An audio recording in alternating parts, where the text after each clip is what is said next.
This is your Monday Daily Delivery. Patrick Reusse here with me. I am Michael Rand.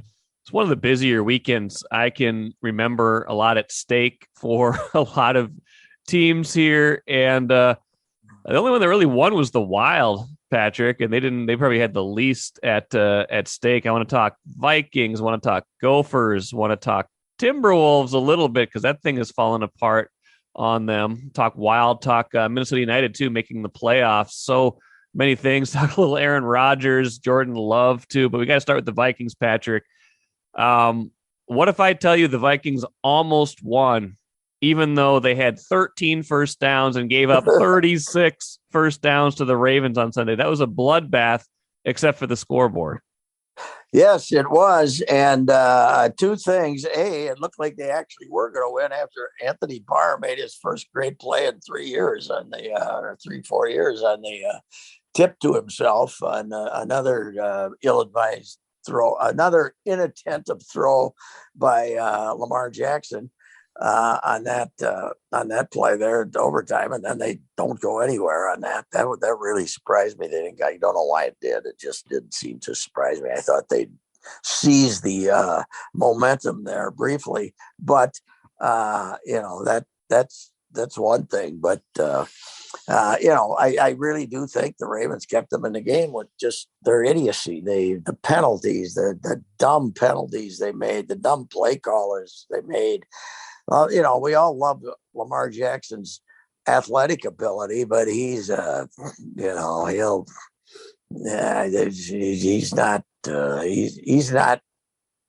Mahomes when Mahomes was good before lately. But but I don't think the other thing is, I think the Ravens are probably going to get him killed because their offensive line stinks too. But as far as protecting him, it was, it was a game that they would have been, it would have been an old Bud Grant win when they get their hell kicked out of them and outplay and figure out a way to win in the last 5 minutes. It would have been one of those wins. Yeah, it's got to be frustrating for them too, because that's, that to me, even though, the second half, they did get the kickoff to score at the start of the second half to go back up 24-10. It felt like it was another case where the sequence at the end of the first half, and the end of the first half has just been killing them this year, where, they get the nice, Cameron Bynum stepping in for Harrison Smith, by the way. Harrison Smith on the COVID list. Sounds like he, is on there, not being a close contact. Sounds like he's got it, which means he'll probably miss next week as well. Makes a nice interception. They're already up 14-3. There's a chance to at least, control the ball the rest of the half. At worst, get a field goal, go into halftime up 17-3, ideally up 21-3. That drive goes nowhere. They kick a field goal, but they give their ball right back to Baltimore. Baltimore goes out and gets a touchdown at the end of the first half. Suddenly it's 17-10, and that's where momentum turned to me. Yep, you're absolutely right. That as it turned out was the ball game for sure. Because the second half, I haven't looked at the print edition yet, but we had a chart of what they did in the second half. Their possessions, it was unbelievable. That 4 plays punt, 3 plays punt, a couple of turnover. It was brutal to say the least. And in the second half, and not against. This is not the old-fashioned hard-nosed Ravens defense either. This is kind of a team that has to outscore you. They got blown out by the Bengals a couple of weeks ago because they couldn't stop them. So that was a really bad performance by the Vikings offensive line in the second half. That's for sure. Until that touchdown drive by the Vikings at the end of the second half, the Ravens had run 35 plays in the second half, and the Vikings had run 10. Yeah, it's wow. The Ravens just controlled the ball so much of the last half of the game, and really so much of the whole game. The Vikings just can't stop the run. No Michael Pierce again, no Danielle Hunter, no Patrick Peterson again, which hurts in the passing game, and again no Harrison Smith. So missing a lot of their best defensive players, but still, when you're in a position to win a game like that, you've got to have that game. You got to, again, it probably comes down to you got to trust the offense a little bit more. It feels like the players alluded to this last week. They take their foot off the gas sometimes on offense. That hurt them again today or yesterday. Do you think that and I'm not I'm not like Andrew Kramer. I don't watch the all 22 and analyze it. But do you feel like they did work so hard to surround Jackson to make sure that Jackson couldn't break out of the pocket and take off and run, that somehow that changed their emphasis on the just stopping the plain old run instead of stopping Jackson? I'm not sure, but that to me it was like they did a really good job of keeping him in the pocket. He didn't break away for 40-yard runs like he's want to do, but all of a sudden it looked like the Le'Veon Bell, Devontae Freeman old timers game there, the way they were gouging him in the middle. Bell just came in about 2 weeks ago, didn't he? And all of a sudden they couldn't stop him for anything less than a 6 or 7 yard game, and right up the gut. I mean, right between the tackles. It was that was that long 90 some yard drive. What was that? 18 plays? It was something like that. It was 10-minute drive. Yeah. That put them ahead. It was. I mean, the Viking fans are really upset about this. All I saw on Twitter yesterday after the game was fire Zimmer. Take a playcation to Mystic Lake. With 24/7 gaming, the good times never have to end. And you can satisfy your cravings at our restaurants and bars. Or relax in one of our luxurious hotel rooms. Those that play together, stay together. And don't forget to join Club M so you can spark new memories and bask in the rewards along the way. Follow the lights to Mystic Lake, where every day is play day. I don't know if that was.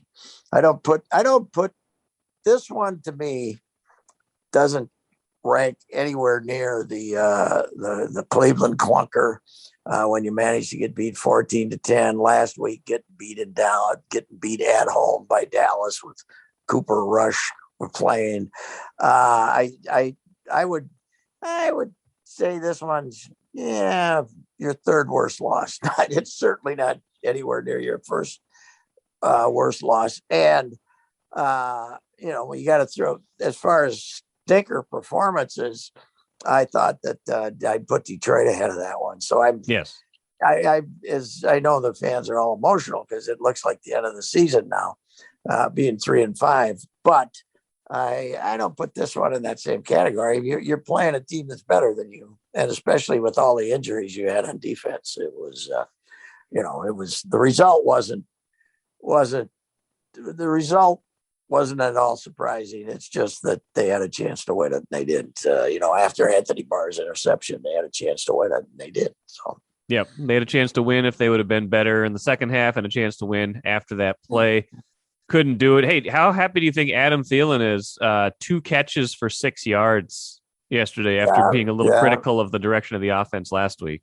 Yeah, he's got a little rednecky to him too. I'm sure he's extremely unhappy. And I mean, anyone connected to the offense is going to be unhappy with right. But what'd you say?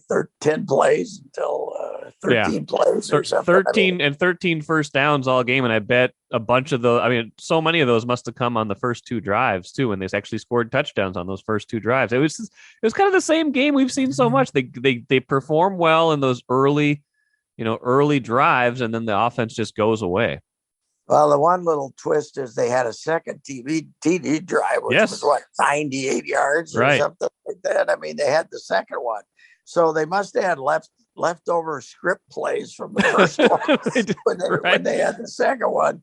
And then I don't know. They're just, it's they, as bad as it is, and the likelihood of losing next week in LA, it's still not over if they get healthy and play, because they got 9 games left. 9 games left. It's it does not look like a playoff team, but they still get to play one more with the Lions, 2 with the Bears, there's a bunch of other wins once they get past next week, and they got the Packers at home.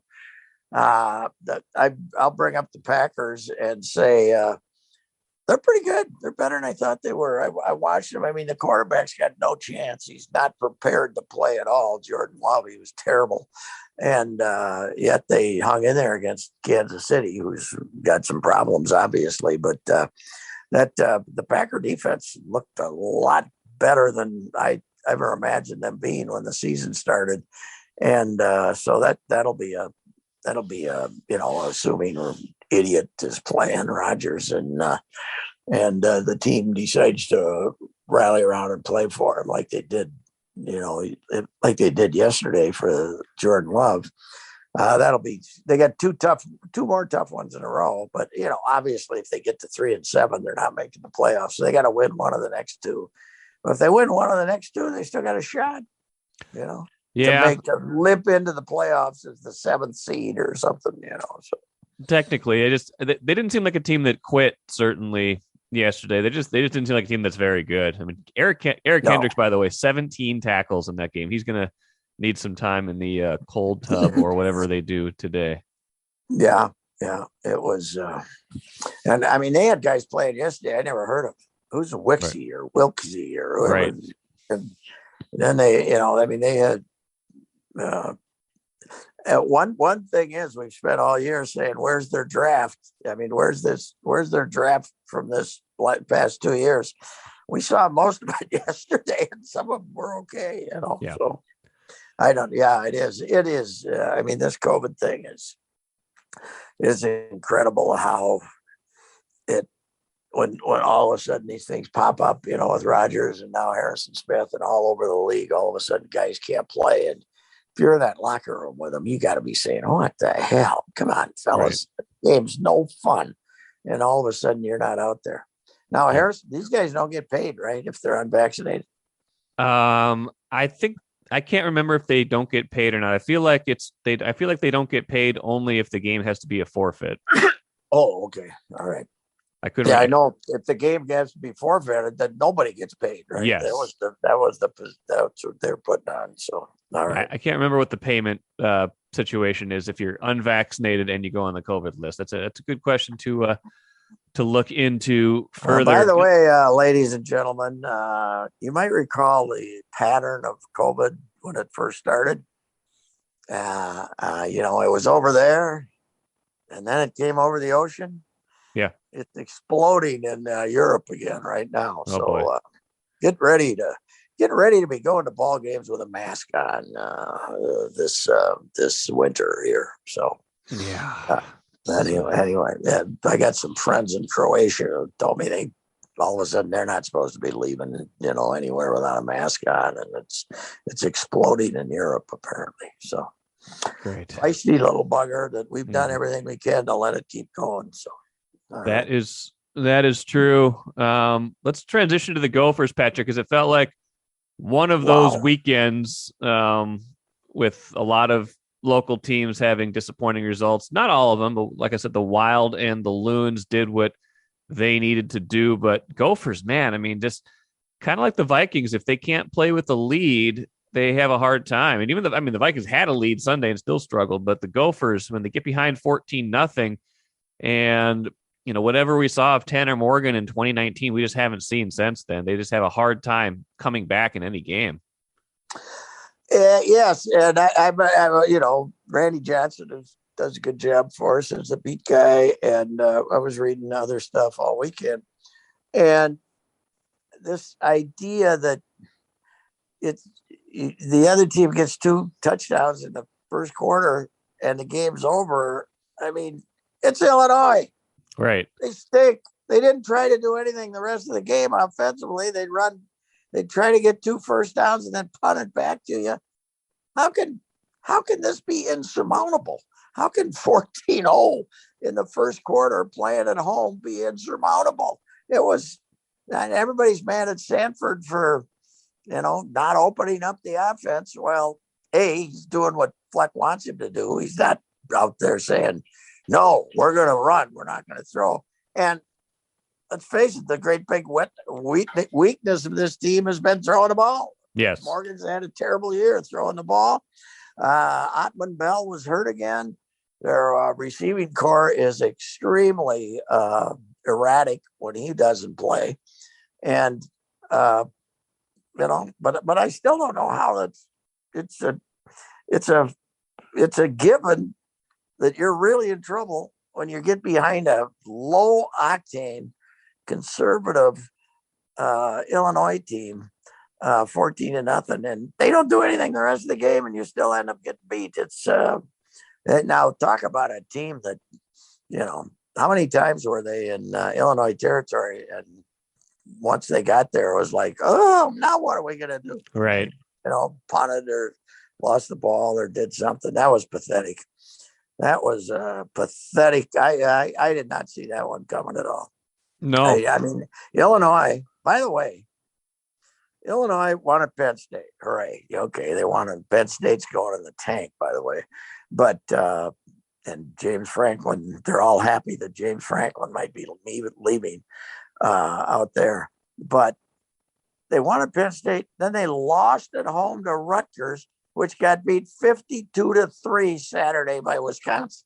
Yes. That's who you were playing. You were playing a team that lost at home to Rutgers, which lost 52-3 to Wisconsin the next week.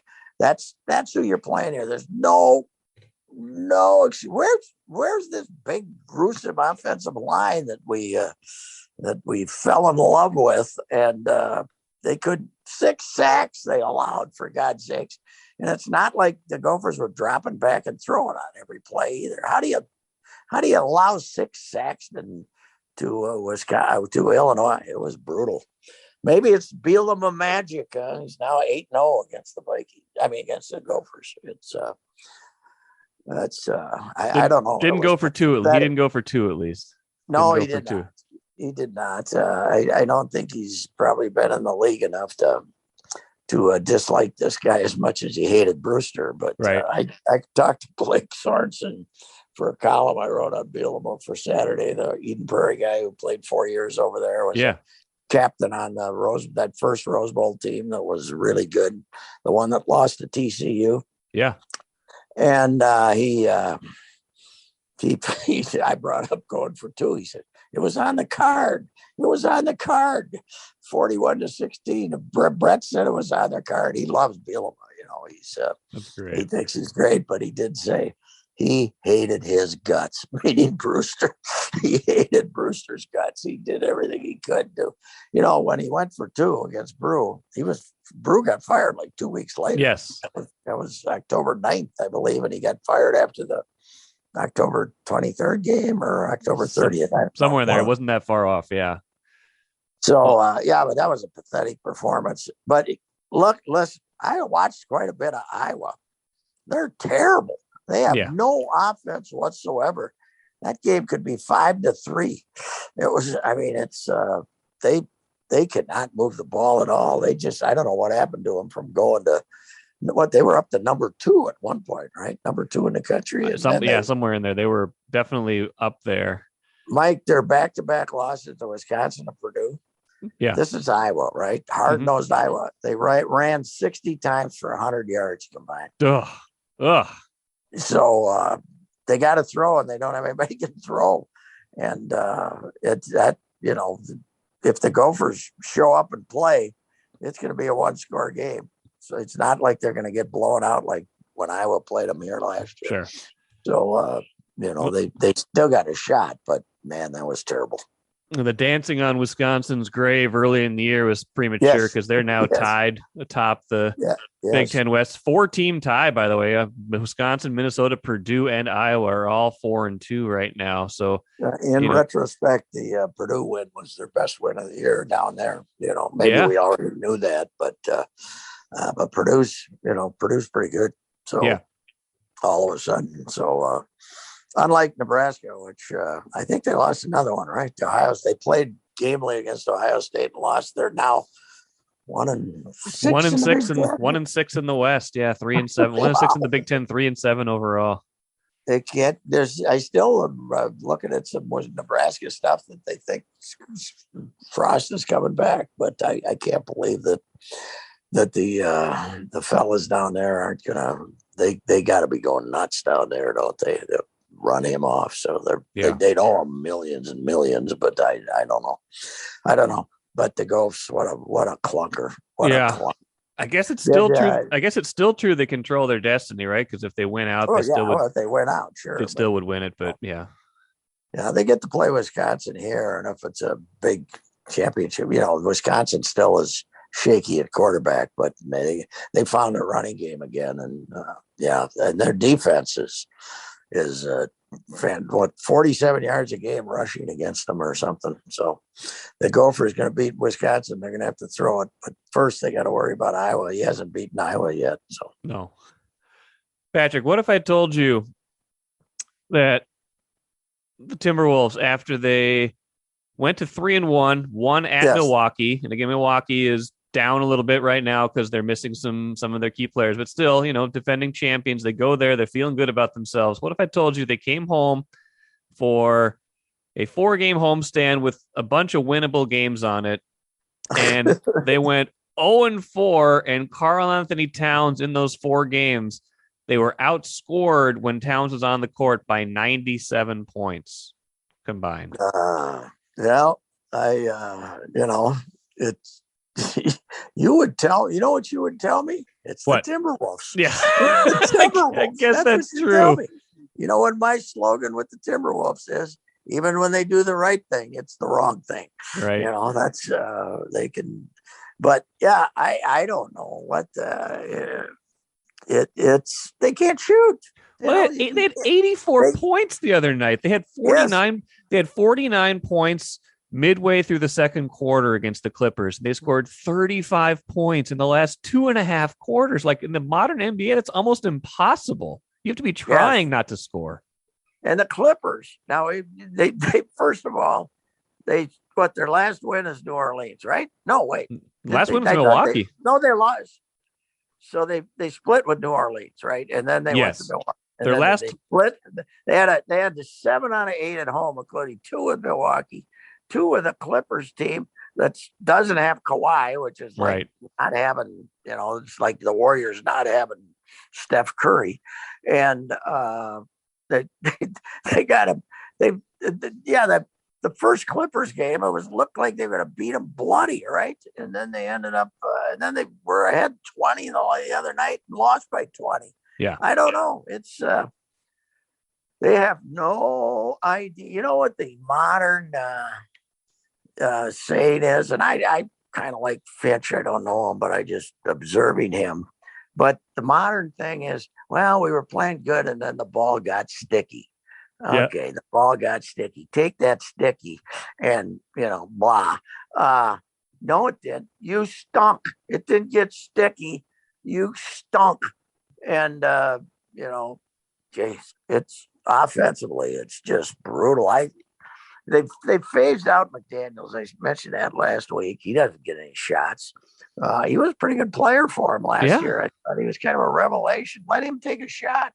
And Edwards, we love him, and he came out and ripped everybody early in this thing and trying to put himself in it. He's been bad. He can't make any shot. He can run in and dunk one once in a while, but he can't make any shots. D'Lo has decided to take another little break. What's his greatest injury? Boy, what a bust he is. And I don't know. It's we're gonna, and then Cat retweets the free Cat. Oh, he got hacked, Patrick. He got hacked. Free Cat. Then he comes up. His girlfriend, the influencer, must have said, "Just tell him you got hacked. There, they'll believe you." Cat, we don't believe you. No. As that my tweet was after that last game, free us from Cat to see if they're gonna. But that's gonna be by the trading deadline. That's gonna be an NBA controversy. Are the Timberwolves gonna trade Karl Anthony Towns? That's I can see that coming because he's not the type of guy to take responsibility for this. It's going to have to be other people's fault. It can't be his fault. Even though now let me say this. We got Ryan. Nobody was impressed with Ryan Saunders as a head coach, but it seemed to me they were getting him better shots last year than they're getting him this year. I mean, he was getting more. He was taking more threes. He was operating. They're trying to play him inside more, is my perception. And they need a center so he can play forward. They need another big person. Yeah, they needed somebody else big in the middle.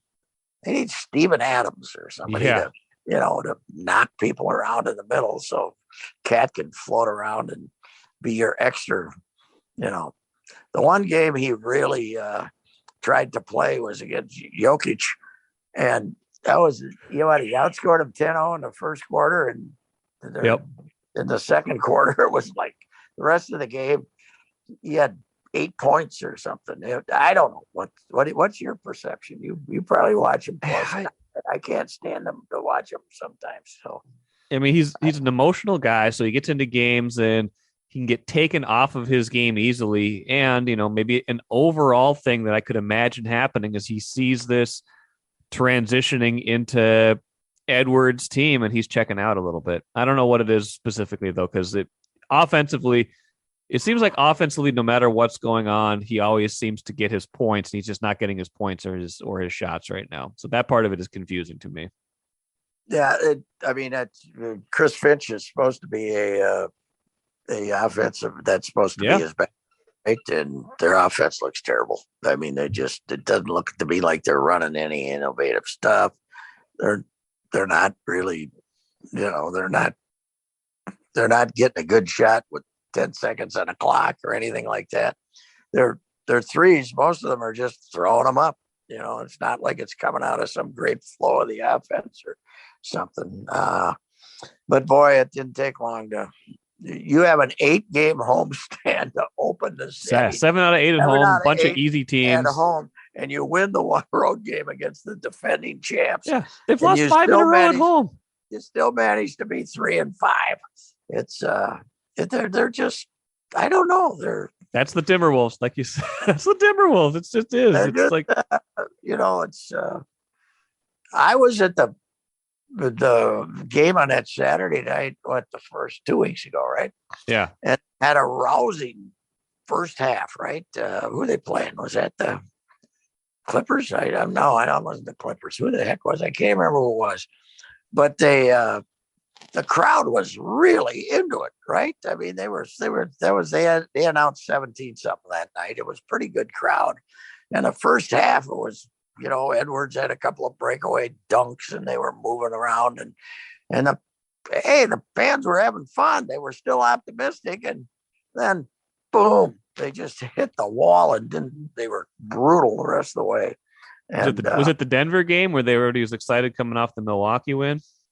Yeah, I guess that was it. Yeah, it was the Denver game, and they had the big starts and looked like they were gonna.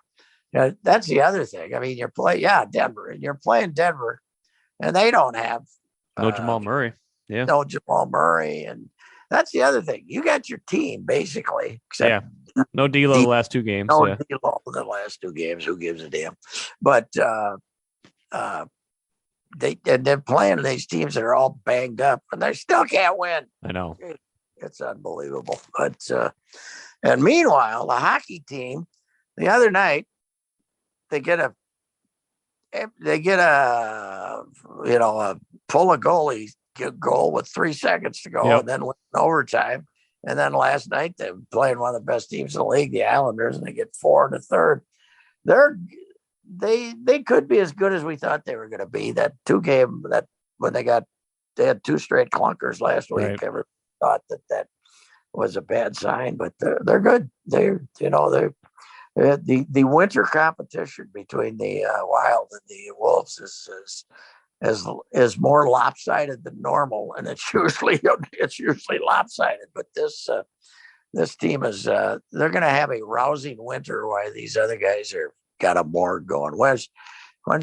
So did A-Rod and the other guy ever Laurie show up after the first home game there? Did we ever see them? I can't remember, but maybe they'll meet him on the road now because the Wolves have to go on the road for 4 games now against Memphis, Golden State, the Lakers, and the Clippers. So that'll be fun. But your point, that'll cure them.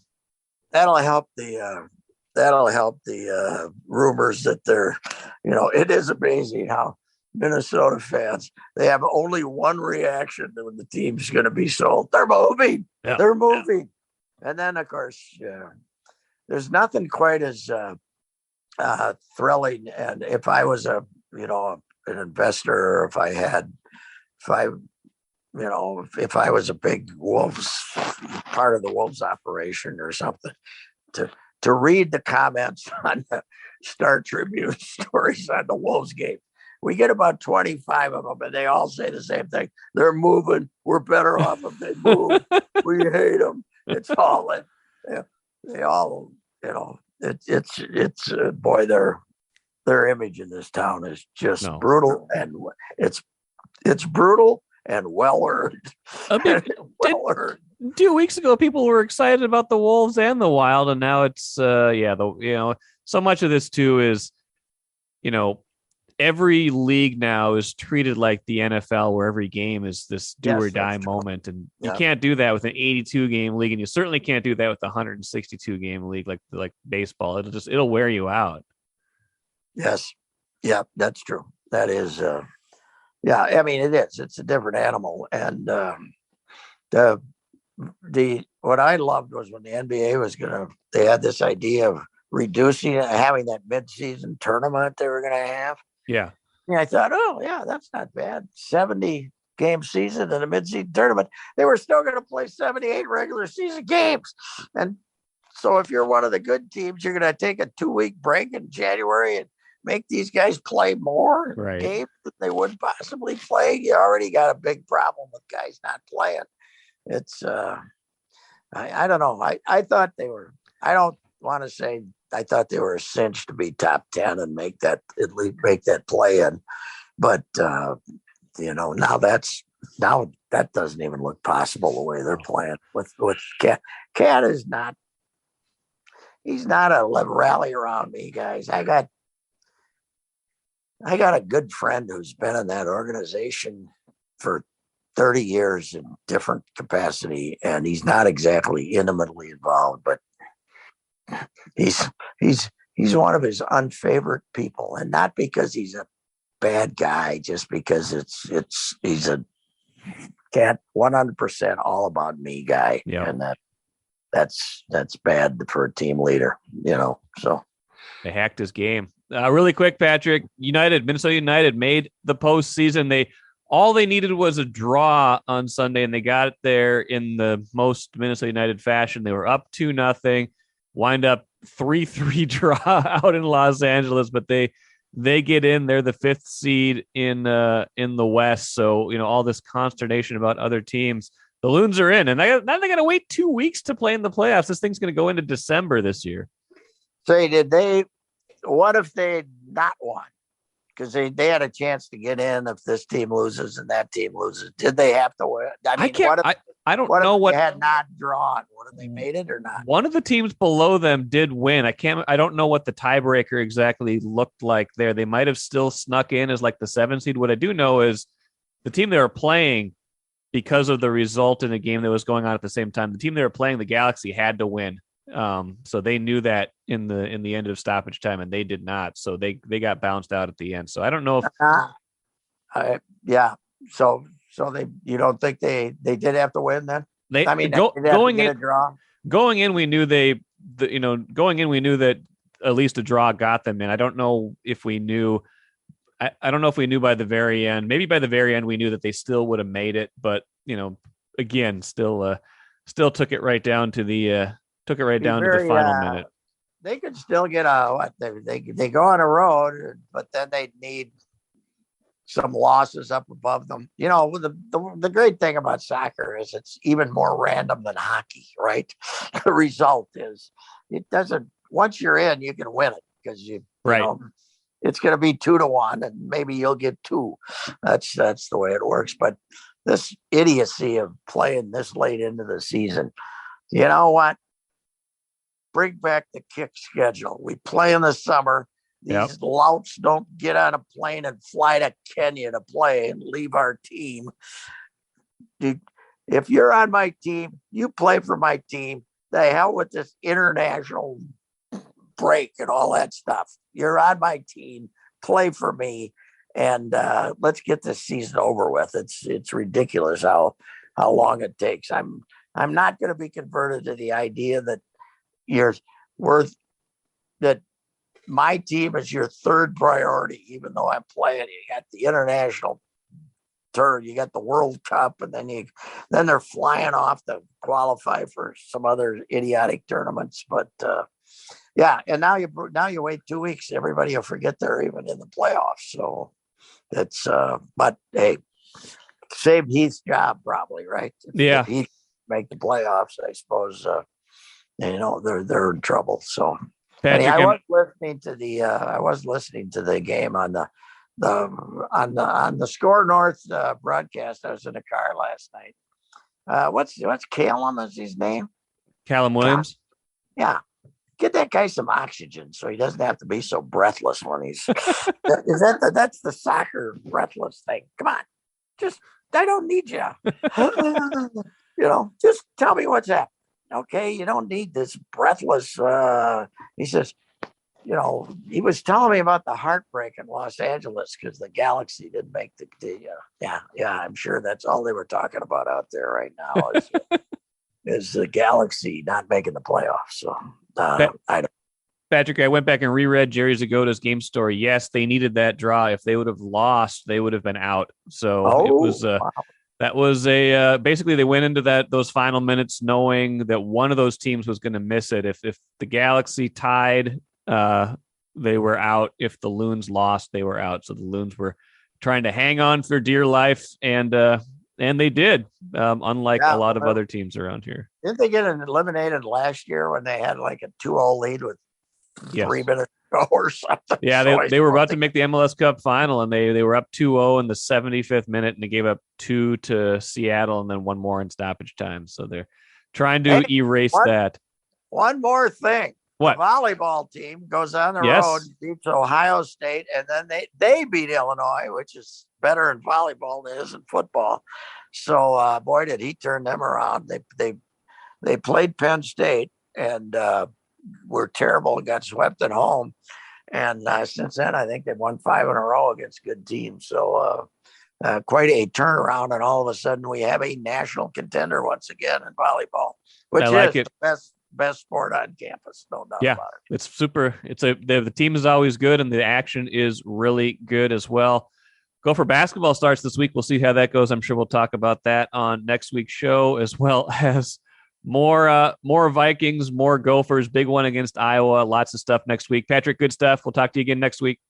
All right, Mike. Thank you.